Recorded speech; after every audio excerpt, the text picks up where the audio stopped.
Welcome to the Wit and Wire podcast. I'm Melissa, a former Teachable employee and marketing director turned full-time course creator, and I help entrepreneurs turn their skills and passions into profitable online businesses. I don't believe that business is one size fits all. That's why this season, I've invited industry experts to compare today's hottest sales and marketing strategies to empower you to use your strengths and create a personalized online business plan. I've been a podcast host and producer for over 4 years, and I've loved using my expertise to not only reach thousands of listeners through my own shows, but to help Wit and Wire students launch their own podcasts too. What you may not know is that I've also been a guest on over 50 podcasts, and the benefits I've found as a podcast host are pretty different from the ones I've experienced as a guest. I also know that no matter which side of the mic you're on, creating a great pitch and finding either guests or hosts to partner up with is a major challenge. And that's going to be a huge topic of discussion today with my two very special guests. First, let's meet Sarah Penner. Sarah is the founder of the Podcast Guest Collaboration Community Facebook group, which has 25,000 members and counting, as well as the Podcast Collab Club membership. Sarah actually had a different business when we met a few years ago. I had joined a bunch of different entrepreneur groups, and I was in those regularly on Facebook. And I started to notice a trend. There was people looking for guests for their podcasts, people looking to be a guest on podcasts. And I thought, what if we had one place where solely that was the focus of the group, was to make a connection between these two sides? And so I started the group and it took off. It's no surprise that Sarah's group has grown like wildfire, because both podcast hosts and guests are looking for opportunities to connect. And our second guest is no stranger to either side of the microphone. Meet Mei-Kay Tseng, the founder of the Sustainable Visibility Movement and the host of the Quiet Rebels podcast. So I needed something to hold me publicly accountable to actually show up on a consistent basis. So that's the premise of creating the Quiet Rebels podcast. And also I wanted to create a space where I could have very conscious conversations of what it's like to show up in a way that you don't have to be the loudest person in the room in order to be heard. In addition to her hosting experience, Mei-Kay is also a seasoned pitch professional, and this experiment is what started it all. I actually reached a point in my business where all of the referrals that I was so used to receiving, they suddenly vanished into thin air. So I challenged myself to pitch to 101 podcasters in 30 days. And 101 is a lot, so I don't actually recommend the same thing. I learned a lot of lessons. And what happened was I actually received one yes in every 3 pitches I sent, which is a 33% booking rate, not a response rate, a booking rate. And I took that very unique opportunity to ask, what made you say yes to my pitch, to the people who said yes to me? And I started noticing that there were very common patterns with what podcasters look for, no matter how big or small their podcast is. And that's exactly what we'll cover today. Not only will you learn the benefits and challenges of being both a host and a guest, but you'll also learn how podcast hosts can amplify the growth of their shows and businesses through guesting. And if you aren't sure where to start, we'll teach you how to create a strong pitch that stands out, whether you're pitching hosts or guests. Now, obviously, hosting a podcast is close to my heart. And as someone who has not only 3 podcasts in her resume, but also a signature program, the Podcast Launch Accelerator, I've seen firsthand just how many opportunities that hosting a podcast can bring into your life and your business. I love having conversations, and I've always been told I've been a good listener before. And so because of that, I know that I can hold space for my guests to be able to really reel out their gems that they can bring to a show. And even if you don't interview guests, conversation can be between you and your listener or you and a co-host. But that opportunity to share a message, story, your expertise, or inspiration with a wider audience is an amazing privilege that we have as hosts. When you're a guest on someone else's podcast, we, of course, contribute to someone else's mission, right? And I found that being my own host has allowed me to actually make room and take up space with conversations that I really feel need to be more prominent in the online business industry. Another huge benefit that podcasting has brought into my life has been the connections I've built with guests. And yes, there have been business connections, partnerships. I've gone on to be a guest on other people's podcasts. All of that is true, but I've also made real friends. And that to me is invaluable.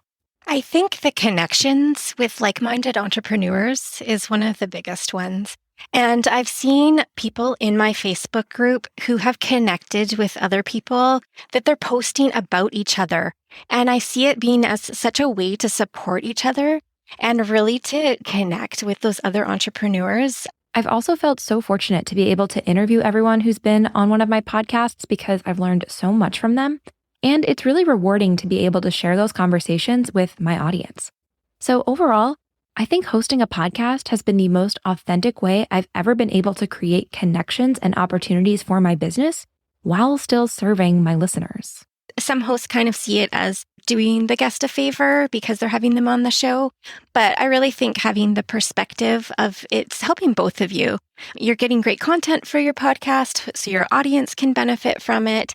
And it's really like a two-way street. Another huge benefit that you get as a podcast host is the ability to build your business and to sell your own products and services to your listeners. I've heard firsthand from my clients from my Sustainable Visibility Incubator, which is a 10K mentorship program that I offer.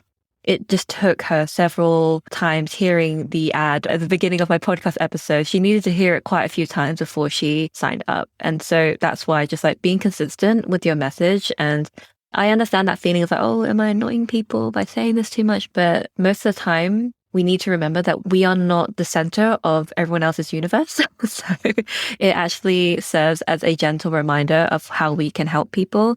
And so that has been very helpful, just to be able to have a place where I can promote myself in my most authentic expression has been incredible as a host. So overall, there's no shortage of benefits to starting a podcast.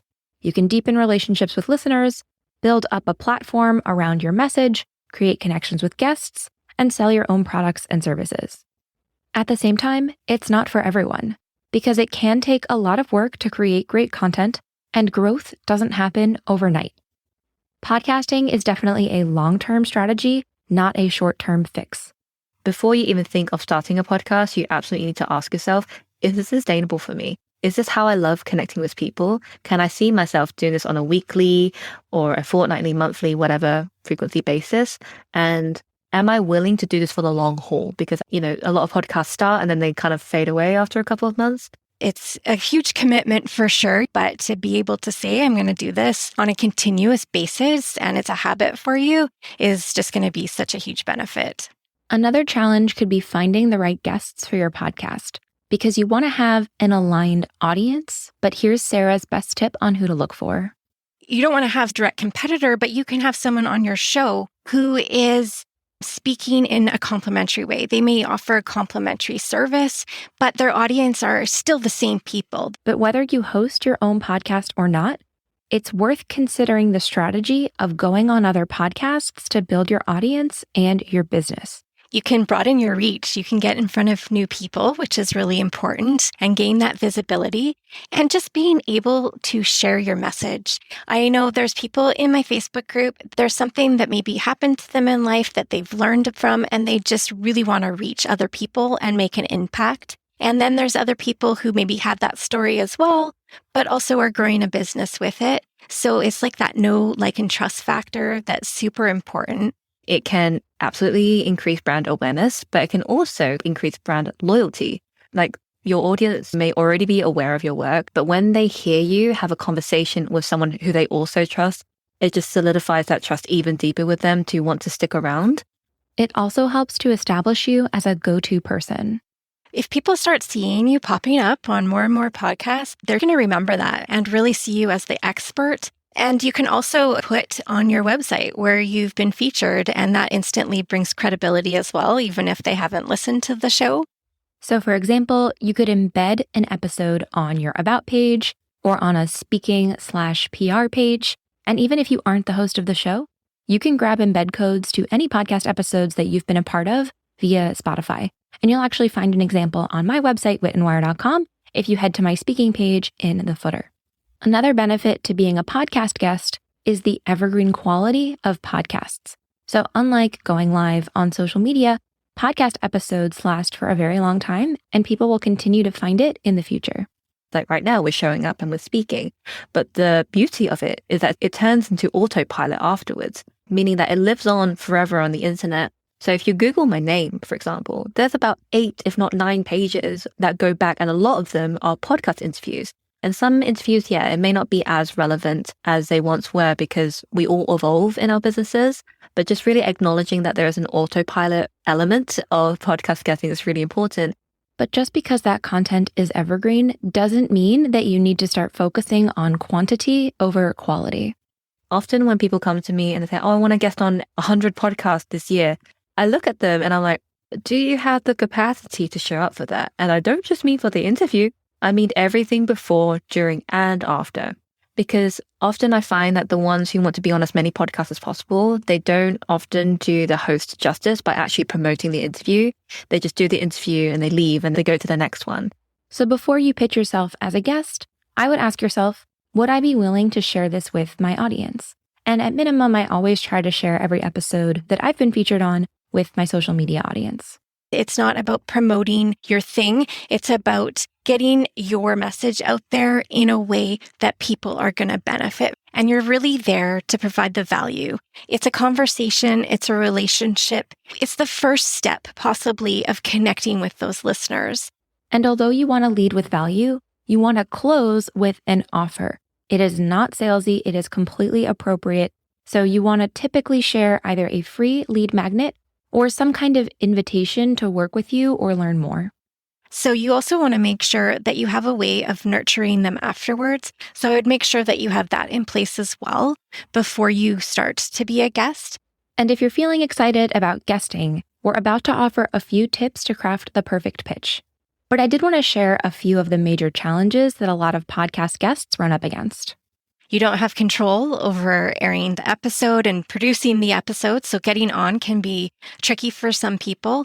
Aside from number of episodes and reviews, there is not much available for us to understand the size and the quality of someone's audience. Like, for example, on YouTube, you can often see how many subscribers they have, right? So a challenge that my clients have come to me over the years, they've said, how do I know which podcast to pitch towards? Because I don't know what their audience is like. And so we need to make quite a few assumptions based on quality of reviews, how long they've had their podcast for, and just things like that. So if you're going to reach from the, top 100, for example, there's naturally going to be much more competition for that, which is why I actually venture more into the top 200. Then they're still pretty well ranked, but they have a lot less competition because it's not the original 100.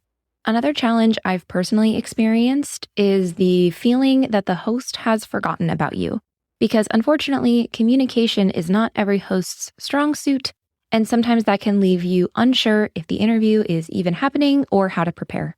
I've heard several stories of people going for an interview and coming to their computer in their pajamas, having no clue that the host was planning to record on video as well. That just wasn't communicated to them. So all those pieces are really challenging for guests. Another one I often hear of is if they've recorded an episode and then they either don't get communication about that episode being aired. It could be months and they still haven't heard or seen it. And sometimes the interview's just never aired. So that can be super frustrating for guests as well. And also another challenge is not knowing how your experience with the host is going to be. If the host has not prepped you by letting you know that is an organic conversation, or a list of questions can really change the overall outcome of the interview itself. This is surprisingly common, but if it happens to you as a guest, don't hesitate to reach out. If you don't know how it's going to be, take the initiative and reach out to ask, first of all. And second of all, do your own research by listening to guest interviews that the host has already done so you can get a feel of how they look after their guests. Like, do they hold space and sit back, or do they interject a lot? You want to prepare yourself for that because ultimately a podcast interview, while it is a conversation, it's still a form of public speaking. And so you need to be able to know how to navigate curveball questions or curveball interjections. So that's definitely a genuine struggle for a lot of guests. And if you are a podcast host, you can see that unfortunately the bar is kind of low when it comes to great communication from other podcast hosts out there. So just by having your own systems in place, where you clearly confirm the details of the podcast interview ahead of time, that's going to make sure your guest feels at ease, which will ultimately lead to the best possible interview. But before you can have those great conversations, you first have to find great guests. And that's exactly what we're going to talk about in this next section on crafting the perfect pitch. Now, whether you're the host or the guest, a great pitch has the same key elements from either side. And after pitching her 101 podcasts in 30 days, May Kay is here to offer her best tips. I actually teach 7 elements of a yes-worthy pitch, but honestly, the 7 elements are difficult to remember all at once. So I've actually distilled it even further into what I like to call the PR method. In this case, PR stands for personalization and relevancy. Personalization acts as the hook, and it's very important to have that because you'd be surprised how many pitches I receive as a host when they don't even write my name, or if they do and they get it wrong. It makes no sense to me because I'm like, the email that you're emailing this to has my name in it, and it shows very little attention to detail, and I honestly feel that's very disrespectful, especially if you're asking to be on someone else's platform. That's the very minimum that you can do. But of course, personalization comes down to a lot more than just getting the host's name right. You also want to make sure that they know that this pitch only went to them and not 100 other hosts too. Also, referencing their podcast and giving a very specific takeaway to show that you're not just saying these things generically, because we can tell when something is sent en masse. So personalization is key to get the initial hook for someone's attention. But that's just the start. You can personalize it all you want, but if your topics aren't relevant to what the host wants to talk about, or they've talked about it already very recently, no matter how personable it is, it's not going to be a yes. I would definitely listen to some episodes before pitching. And then if you've done your research, what is your unique value that you can bring?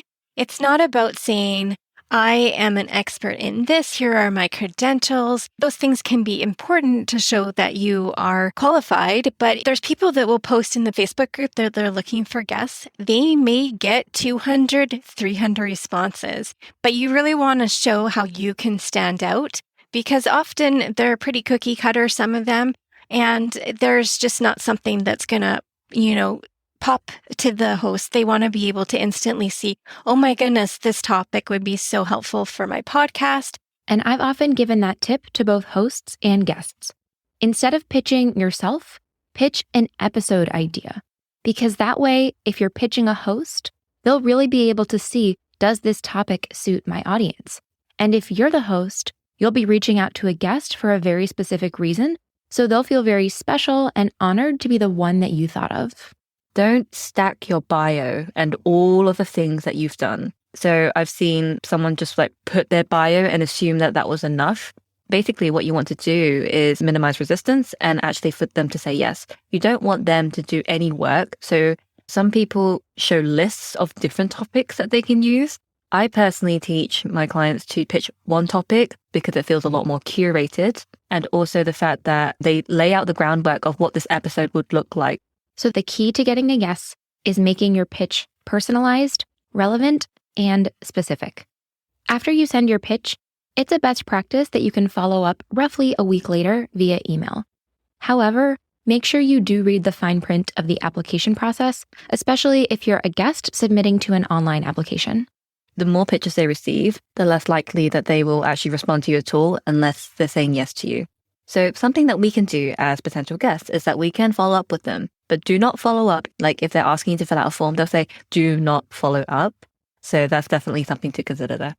Now, as a podcast host, I know a lot of my Wit and Wire students have been surprised by how many people say yes to their podcast and how quickly they're able to not only find guests, but start receiving pitches.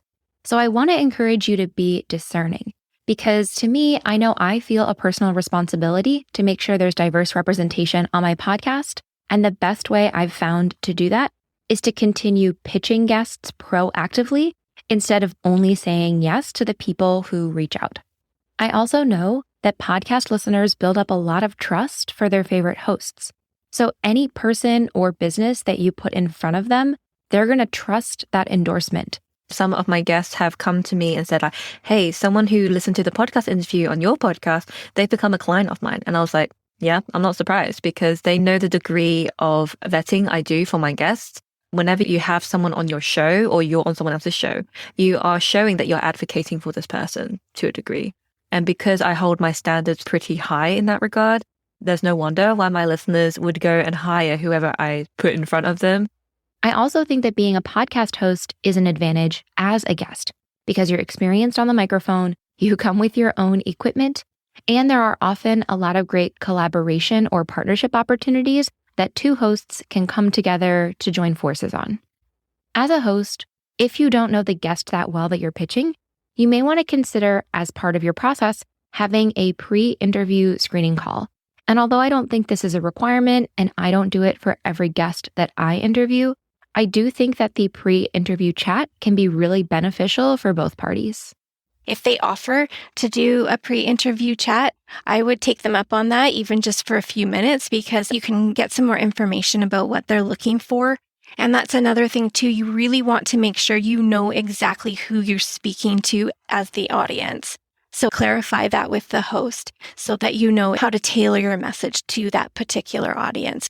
And even if there's no pre-interview chat, the best podcast guests always come into an interview prepared. So if you send an email pitch, just look it up in your Sents folder. And if you submit a form, here's a tip that I recommend my clients to do, and I do this myself. Take a screenshot before you submit it and save that screenshot in your Google Drive, Dropbox, or in my case, I just leave it as an unsent email in my drafts. And then I'll put in the subject line, do not send, this is a screenshot of X podcast pitch form. Then I know exactly what I said I would talk about on that interview. I always like to ask for the questions or at least an outline of what the show will cover. And I remember things by writing, so writing down some answers just so it's fresh in my mind before I go to the interview can be really helpful. Yes, listen to a couple of interviews from the host, especially when I have a guest, because you really want to, again, see any patterns with how the host actually treats their guests. Do they interject or hold space? What kind of questions do they tend to ask? Is there a set question that you want to just be prepared for? And then the day of the interview, you'll want to make sure that you run a sound check and you prepare your space, just as a podcast host would. So making sure you don't have dogs barking and phones are off. Make sure that your microphone's set up, that you've got everything in place. Lighting, if you want to focus on that. Your background, in case that there is a video component to it as well. Communicating with your family. But I do also want to touch on a psychological preparation. So I've been trained as a public speaker, and sometimes when you get nervous, but I want to make sure that I'm psyching myself up or down based on the kind of energy I want to bring. The host's preparation is similar, where you'd come into an interview learning about your guest, preparing thoughtful questions, and ready to not only ask, but listen so that you can follow up and stay engaged throughout. After the interview, hopefully both the host and the guest promote their episode so that you can both reach as wide of an audience as possible. And since we've covered the entire process from pitch to publish, it's time to ask the question: who should start a podcast? Who should guest on podcasts? And what are the major differences? To recap, hosting a podcast is a great opportunity for you to create a platform where you can share your stories or your expertise with your audience. You get to build relationships with both guests and your listeners. And although there are challenges when it comes to building an audience, ultimately you're creating a channel that is yours. And especially as a business owner, that is an invaluable way to continue building those relationships and eventually to sell your own products and services. On the other hand, as a podcast host, you will still need to employ other marketing strategies to build your audience. And that's where podcast guesting comes in. Whether you have a show or not, the biggest benefit that you'll have to being a guest is the ability to expand your audience. And ideally, you'd be offering some kind of freebie or offer to bring them back to your audience to expand it over time. To me, the biggest downside is that it's not your content. And ultimately, you're helping somebody build their audience and they're in control of the narrative. But in both cases, I think being a podcast host or a guest is a great way to share your voice and story. You don't need to have it all figured out today to get on the mic.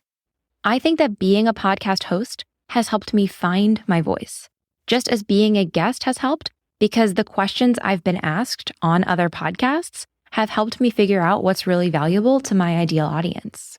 I will say that to me, the best podcast hosts who last for the long term and consistently grow over time are the ones who enjoy the process of having a podcast. And if it feels like a chore or it feels like something that you are supposed to do, I don't think it's going to be the right fit for you. But if you feel compelled to start a podcast to create that space and to share your voice, then I think it's an amazing way to create authentic connections. If you don't currently host a podcast, but you're interested in learning more about the process, you'll find a link in the show notes to my free podcast launch masterclass, where I'll walk you through my signature podcast launch playbook and talk about some of the most common mistakes that I see new hosts continue to make.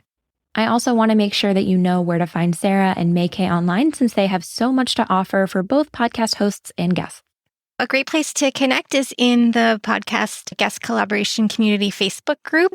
There is also a membership that I have. It's called the Podcast Collab Club, and it's a place for hosts and guests to connect in a more intentional way. If you're really looking for those aligned podcasts, we have a host directory in there. We have a guest directory in there. The listings are super thorough, and that is very intentional, so that as a host, you can look at the guests and see exactly what that person can bring to your podcast. And as a guest, you can look at the host information and see if this is a good fit.